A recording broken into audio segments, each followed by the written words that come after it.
ಇವತ್ತು ನಾನು ನನ್ನ ಫ್ರೆಂಡ್ಸ್ ಎಲ್ಲ ತುಂಬಾ ದಿನಗಳಾದ್ಮೇಲೆ 2 ದಿನ ಚಿಕ್ಕಮಂಗ್ಳೂರ್ ಟ್ರಿಪ್ ಬಂದಿದ್ವಿ. ಈ 2 ದಿನ ಟ್ರಿಪ್ ಅಲ್ಲಿ ಮೊದಲನೇ ದಿನ ಕುರಂಜಲ್ ಟ್ರೆಕ್ಕಿಂಗ್ ಆಗಿತ್ತು. ಅದಕ್ಕೆ ರಾತ್ರಿ 11 ಗಂಟೆಗೆ ಮಂಡ್ಯದಿಂದ ಜರ್ನಿ ಸ್ಟಾರ್ಟ್ ಮಾಡ್ದು. ನಾವು ಬುಕ್ ಮಾಡಿರೋ ಸಂಸ್ಥೆ ಹೋಮ್ ಸ್ಟೇ ನ ರೀಚ್ ಆಗೋದಕ್ಕೆ ಬೆಳಗಿನ ಜಾವ 4:45 ಆಗೋಗಿತ್ತು. ಈ 6 ಅವರ್ಸ್ ಜರ್ನಿಲಿ ಡ್ಯಾನ್ಸ್ ಮತ್ತೆ ಸಾಂಗ್ ಎಲ್ಲ ಹಾಡ್ಕೊಂಡು ಚಿಲ್ ಮಾಡ್ಕೊಂಡು ನಿದ್ದೆನೆ ಮಾಡಿರಲಿಲ್ಲ. ಹಂಗಾಗಿ ಒಂದ್ ಸ್ವಲ್ಪ ಹೊತ್ತು ರೆಸ್ಟ್ ಮಾಡ್ದು. ಬೆಳಿಗ್ಗೆ 6 ಗಂಟೆಗೆ ರೆಡಿಯಾಗಿ ಟ್ರೆಕ್ಕಿಂಗ್ ಹೋಗೋದಂತ ಆಚೆ ಬಂದ್ರೆ ವ್ಯೂ ಮಾತ್ರ ಸಕ್ಕತ್ತಾಗಿತ್ತು. ಎಕ್ಸ್ಪೆಕ್ಟೇ ಮಾಡಿರಲಿಲ್ಲ ನಾವು ಬುಕ್ ಮಾಡಿರೋ ಹೋಮ್ ಸ್ಟೇ ಇಂದ ಈ ತರದೊಂದು ವ್ಯೂ ಇರುತ್ತೆ ಅಂತ. ಇವತ್ತಿನ ಬ್ರೇಕ್ಫಾಸ್ಟ್ ಬಂದು ಇಡ್ಲಿ ಆಗಿತ್ತು. ಎಲ್ರು ಬೇಗನೆ ತಿಂಡಿ ಮಾಡ್ಕೊಂಡು ಟಿಟಿ ಗಾಡಿ ಹತ್ತದ. ನಾವು ಸ್ಟೇ ಆಗಿರೋ ಜಾಗದಿಂದ ಟ್ರೆಕ್ಕಿಂಗ್ ಸ್ಟಾರ್ಟಿಂಗ್ ಪಾಯಿಂಟ್ ಬಂದು 15 ಕಿಲೋಮೀಟರ್ ಇತ್ತು. ಅದಕ್ಕೆ ಟಿಟಿ ಗಾಡಿಯಲ್ಲಿ ಹೋಗ್ತಿದೀವಿ. ನಮ್ ಡಾಕ್ಯುಮೆಂಟ್ಸ್ ಎಲ್ಲ ಸ್ಟಾರ್ಟಿಂಗ್ ಅಲ್ಲಿ ವೆರಿಫೈ ಮಾಡಿಸ್ಕೊಂಡು ಟ್ರೆಕ್ಕಿಂಗ್ ಸ್ಟಾರ್ಟ್ ಮಾಡ್ದು. ಸ್ಟಾರ್ಟಿಂಗ್ ಅಲ್ಲಿ ಎಲ್ರು ಫುಲ್ ಜೋಶಲ್ಲಿ ಕಿರ್ಚಾಡ್ಕೊಂಡು ಕೂಗಾಡ್ಕೊಂಡು ಹೋಗ್ತಿದ್ದೋ. ಹೋಗ್ತಾ ದಾರಿಯಲ್ಲಿ ಮಧ್ಯದಲ್ಲಿ ಈ ತರ ನೀರರಿಯೋ ಸ್ಪಾಟ್ ಗಳು ಮತ್ತೆ ಚಿಕ್ಕ ಚಿಕ್ಕ ವಾಟರ್ ಫಾಲ್ಸ್ ಗಳೆಲ್ಲ ಸಿಕ್ತಿದ್ದೋ. ಇದನ್ನೆಲ್ಲ ನೋಡೋದಕ್ಕೆ ತುಂಬಾ ಚೆನ್ನಾಗಿತ್ತು. ಈ ಟ್ರೆಕ್ಕಿಂಗ್ ಬಂದು ಟೋಟಲ್ 14 ಕಿಲೋಮೀಟರ್ ಐತೆ. ಈ ಕಡೆಯಿಂದ 7 ಕಿಲೋಮೀಟರ್, ಆ ಕಡೆಯಿಂದ 7 ಕಿಲೋಮೀಟರ್, ಟೋಟಲ್ 14 ಕಿಲೋಮೀಟರ್ ಆಗುತ್ತೆ. ಎಲ್ರು ಒಂದ್ 5 ಕಿಲೋಮೀಟರ್ ವರೆಗೂ ತುಂಬಾನೇ ಸಖತ್ ಎಂಜಾಯ್ ಮಾಡ್ಕೊಂಡು ಟ್ರೆಕ್ ಮಾಡ್ದೋ. ಇನ್ 2 ಕಿಲೋಮೀಟರ್ ಟ್ರೆಕ್ ಮಾಡೋಷ್ಟೊಳಗೆ ಸಖತ್ ಸುಸ್ತಾಗೋಯ್ತು ಎಲ್ರಿಗೂ. ತುಂಬಾನೇ ವ್ಯೂ ಪಾಯಿಂಟ್ ಗಳು ನೋಡ್ದೋ. ಮತ್ತೆ ಈ ಫಾಗ್ ಮಧ್ಯೆ ನೋಡ್ಕೊಂಡು ಹೋಗೋದು ಕ್ರೇಜಿ ಆಗಿತ್ತು. ನನ್ನ ಲೈಫ್ ಅಲ್ಲೇ ಫಾರ್ ದ ಫಸ್ಟ್ ಟೈಮ್ ಈ ತರ ಎಲ್ಲ ಎಕ್ಸ್ಪೀರಿಯನ್ಸ್ ಮಾಡ್ತಿರೋದು. ಕಷ್ಟ ಪಟ್ಕೊಂಡು ಪೀಕ್ ರೀಚ್ ಆದ್ಮೇಲೆ ಫಸ್ಟ್ ಊಟ ಮಾಡ್ಕೊಂಡು, ಯಾಕೆಂದ್ರೆ ಅಷ್ಟು ಸುಸ್ತಾಯ್ತಿತ್ತು. ಎಲ್ಲ ಅಣ್ಗಾಯಿ ನೀರ್ಗಾಯಿ ಆಗ್ಬಿಟ್ಟಿದ್ದು. ಮೇಲ್ಗಡೆಯಿಂದ ವ್ಯೂ ನೋಡೋದಂದ್ರೆ ಬರೀ ಫಾಗೆ ತುಂಬ್ಕೊಂಡಿತ್ತು. ಮಧ್ಯದಲ್ಲೆಲ್ಲೋ ಸ್ವಲ್ಪ ಕ್ಲಿಯರ್ ಆಯ್ತಿತ್ತು. ಅವಾಗಷ್ಟೇ ವ್ಯೂ ಕಾಣಿಸ್ತಿತ್ತು. ಆಮೇಲೆ ಅಲ್ಲೇ ಸುಮಾರು ಹೊತ್ತು ಟೈಮ್ ಸ್ಪೆಂಡ್ ಮಾಡಿ ನೆಕ್ಸ್ಟ್ ಕೆಳಗಡೆ ಇಳಿಯಕ್ ಸ್ಟಾರ್ಟ್ ಮಾಡ್ದು. ಹತ್ಬೇಕಾರಿರೋ ಜೋಶ್ ಕೆಳಗಡೆ ಇಳಿಬೇಕಾರೆ ಒಂದ್ ಸ್ವಲ್ಪನೂ ಇರ್ಲಿಲ್ಲ. ಎಲ್ಲ ಡೆಡ್ ಆಗ್ಬಿಟ್ಟಿತ್ತು. ಆಮೇಲೆ ಎಷ್ಟಾಗತ್ತಷ್ಟು ಬೇಗನೆ ಕೆಳಗಿಳ್ಬಿಟ್ಟು ನೆಕ್ಸ್ಟ್ ಹೋಮ್ ಸ್ಟೇ ಬಂದು ಸ್ನಾನ ಮಾಡ್ಕೊಂಡು ಹೊರನಾಡ್ ಕಡೆ ಹೊರಟು. ಮಲ್ನಾಡ್ ಸೈಡ್ 4th ಸ್ಟ್ಯಾಂಡರ್ಡ್ ಒಂದ್ಸಲ ಟ್ರಿಪ್ ಬಂದಿದೆ. ಇವಾಗ ನೆನ್ಪಿರೋದು ಒಂದಿನ, ಅದು ಕಳಸನೆ. ಕಳಸ ಪ್ಲೇಸ್ ಮಾತ್ರ ಚಿಕ್ಕ ವಯಸ್ಸಿನಿಂದ ಚೆನ್ನಾಗಿ ನೆನ್ಪೈತಿ ನನ್ಗೆ. ಕಳಸೇಶ್ವರ ದೇವಸ್ಥಾನ ಮುಂದಿನ ಬಜ್ಜಿ ಹಾಕ್ತಿದ್ರು. ಬಜ್ಜಿ ತಿನ್ಕೊಂಡು ಹೊರನಾಡಕ್ ಬಂದು ಎಲ್ಲ ದರ್ಶನ ಮಾಡಕ್ ಕ್ಯೂ ಅಲ್ಲಿ ನಿಂತಿದ್ದೋ. ಶರ್ಟ್ ಬಿಚ್ಚಬೇಕು ಅಂದ್ರು. ಅದಕ್ಕೆ ಈ ತರ ಇದ್ದಿದ್ ಗೆಟಪ್ ಈ ತರ ಮಾಡ್ಕೊಂಡು ದರ್ಶನ ಮಾಡ್ಕೊಂಡು ಆಚೆ ಬಂದು. ಆಮೇಲೆ ದೇವಸ್ಥಾನದಲ್ಲೇ ಒಂದ್ ಸ್ವಲ್ಪ ಕೂತಿದ್ದು ಊಟ ಮಾಡೋದ ಅಂತ ಊಟದ ಕೌಂಟ್ರಿಗೆ ಬಂದು. ಎಲ್ರಿಗೂ ಇವತ್ತು ಸಖತ್ ಸುಸ್ತಾಗ್ಬಿಟ್ಟಿತ್ತು. ಯಾವಾಗ ಊಟ ಮಾಡ್ತೀವೋ ಅಂತಾನೆ ಅನ್ನಿಸ್ತಿತ್ತು. ಇಲ್ಲಿ ಕೊಟ್ಟಿದ್ ಊಟ ಮಾತ್ರ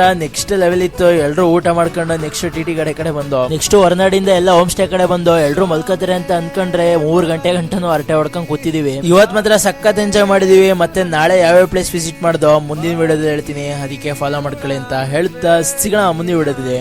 ಬಾಯ್.